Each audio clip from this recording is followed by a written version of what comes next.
Hindi ako naging masaya na naging engineer nitong ano eh.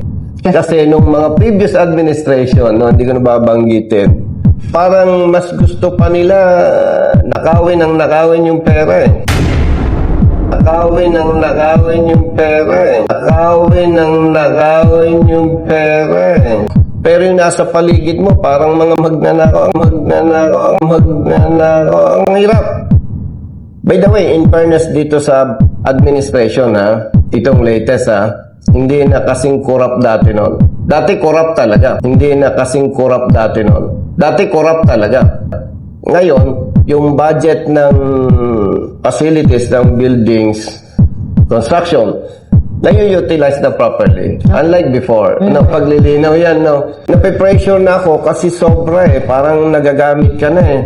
Ang mahirap pa niyan, pag sumabit yung project, number one, makukulong yung engineer. Hindi ko kaya ang corruption. Magre-resign na lang ako sa PNP. As long as na ginagampanan ko yung trabaho ko at hindi ako na-involve sa illegal, ay nagsa-sideline ako. Dahil yung iba, pag mahina ka, madadala ka sa sistema eh. Dahil ang laki ng opportunity kasi. Pag nalibang ka, magkakapera ka. Mabilis ang pera. Nung lumabas yung issue na yan, ako, ang kapamilya ko, mga kaibigan ko, mga kasama sa RSAP at iba pa, ay masyadong naalarma. No? Itong issue na sinasabi sabi daw ni Colonel Busita, mas corrupt ang dating administration kumpara sa ngayon. Hindi ko pwedeng pagkumparahin ang dating administration at saka yung ngayon. Dahil ako bilang pulis, mabigat yon pagka nag-akusa ka, baka kumprontahin ako, hindi ko kayang panindigan. Okay. Saan po ba nagmula yan? Yan, alive and willing siguro si Miss Bernadette Sembrano. Nagsimula yan, Brother Vincent, nung in-interview ko ni Bernadette Sembrano. Bagong upo pa lang akong congressman noon. At hindi naman ako pwedeng magsinungaling sa inyo at sa mga kababayan natin dahil nandyan yung video eh. Pero ikwento ko lang para ma-analyze ninyo kung ito ba ay totoo o hindi. May video kami ni Miss Bernadette Sembrano. In-interview niya ako. Ang parte na naging usapan namin, uulitin ko lang, hindi lang eksakto. Dati akong engineer ng Philippine National Police. Naging official ako ng PNP dahil ako professional civil engineer. Na sabi ko doon, dati akong engineer ng Region 3, Region 4A, and NCR, malalaking regions sa PNP. At noong panahon yun, kaya ko naman tayuan at totoo, talagang stress na stress ako. May pondo, may projects, parang kulang na lang ipul sa lahat. No? Talagang sabi na, diretsa na lang tayo. Grabe ang nakawan. Ako natatakot. Kasi, nakapagtapos ako ng pag-aaral. By the way, siyam kami. No? Bunso ko, ang parents ko, farmers. Magsasaka. Matalang walang putik. No? Natatakot ako na baka sumabit ako sa kaso. Kaya, kinausap ko si General Bertusil, siya ang director ng personnel ng PNP, na tulungan niya akong mag-transfer. Ayaw ko na sa engineering service. Ang sabi niya, magbigay ka ng isang dahilan para tulungan kita. Kasi naging official ka sa PNP bilang engineer. Sabi ko, sir, hindi ko na kaya ang corruption. Kung hindi mo tutulungan, magre-resign na lang ako sa PNP. To cut the story short, tinulungan niya ako. Ang pinuntahan kong assignment, Highway Patrol Group. At nung time na yon, isa ako sa malapit sa dating Chief PNP kay General Calderon. On the record. At siyempre, malapit ako sa kanya. Nag-approach ako sa kanya. Sabi ko, sir, gusto kong lumipat sa PNP Highway Patrol Group. Ang sagot niya, siguro sa dami ng problema niya at bilang Chief PNP, sabi niya, bahala ka. In other words, binigyan niya ako ng discretion. Dahil naman tayo yung mabait na opisyal, maraming tumulong sa atin. Nakalipat ako sa PNP Highway Patrol Group. Naikwento ko yan kay Miss Bernadette Sembrano. Sabi niya, ay corruption ang pinag-uusapan. Eh, bakit doon ka sa HPG pumunta? Sabi ko, public service. Kasi, bata pa akong sundalo, bata pa akong pulis, puro katiwalian ang nadidinig ko sa kalsada. Tinanong niya ako, what year? What year? Sabi niya. Sabi ko, when was that? Sabi niya. Sabi ko, 2006. So, very clear, ang pinag-uusapan namin, grabe ang corruption noong ako ay nasa engineering service. So, 2006 pa po. Ano yun? Before. Yung Kasi, ito nung pinag-uusapan. oo, kasi transfer ako ng PNP Highway Patrol Group 2006 eh. Tapos, binanggit ko pa doon sa aming pag-uusap, grabe talaga ang korupsyon noong mga dating administrations. Okay. That, very clear eh. Tapos, sabi ko, in fairness, sa latest administration, hindi katulad noong mga nagdaang administration. So, kongresista na ako dyan eh. Apo. So, kung kongresista ako, ay pagpalagay, ngayon ang interview, sino ang current administration? BBM. BBM. Sinong latest? Duterte administration. Sabi ko, in fairness, sa dating administration, latest. So, ang latest, Duterte administration. In fairness, sa latest administration, hindi katulad noon. Kasi bago pa lang kasi kayo nun eh. No? Oo. So, sinasabi ko, kasi, alam ko noong panahon ni President Duterte, hindi katulad noon, nung panahong engineer pa ako. So, very clear. Wala kaming pinag-usapan na sinasabi ko na mas corrupt ang Duterte administration kumpara sa Marcos administration. Hindi ka pwedeng mag-akusa na hindi mo kayang panindigan. Kasi wala naman akong naging position noong Duterte administration na para sabihin ko na may problema. Sabi natin, mas corrupt. Take note, brother, pulis ako. Maingat ako. Hindi ako pwedeng magsalita against you or against you na pag kinumpronta ako, hindi ko kayang sagutin. So, very clear. Hindi ko pinagkumpara ang Duterte and Marcos administration.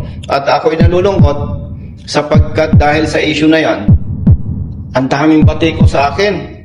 Ako daw ay mukhang nabayaran, mukhang nasuluhulan, nabili daw ako. Ako daw akala nila may prinsipyo ako.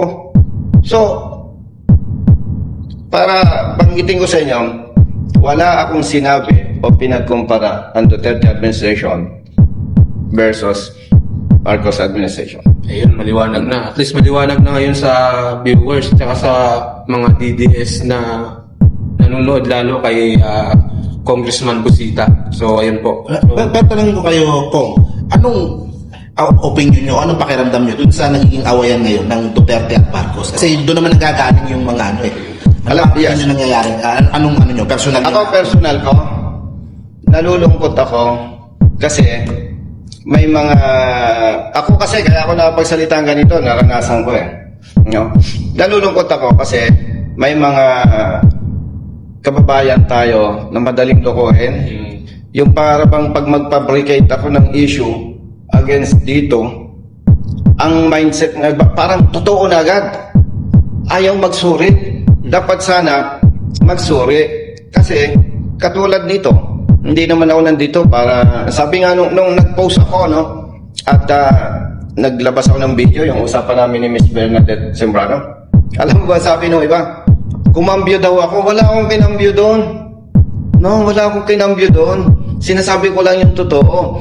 And I think 2 days ago, kausap ko si Miss Bernadette Sembrano. Nagre-request nga ako sa kanya kung pwede.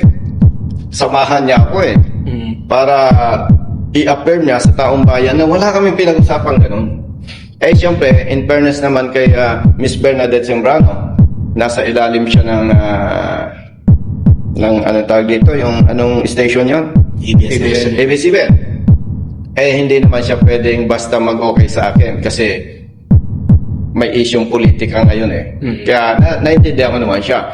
But doon sa iba, kung may chance kayo, itanong nyo kay Miss Bernadette Sembrano kung meron ba kaming napag-usapan nga pinagkukumpara ko yung ano. Pero hindi talaga pwede. Kasi Another thing, paano ko pagkukumparahin ang Duterte administration at Marcos administration? Wala akong naging position noon na sabi mong magkakapera or may projects. Wala. Secondly, bago pa lang kaming nakakaupo nun parang wala pang, doon na kung ilang months pa lang paano mo pagkukumparahin yun?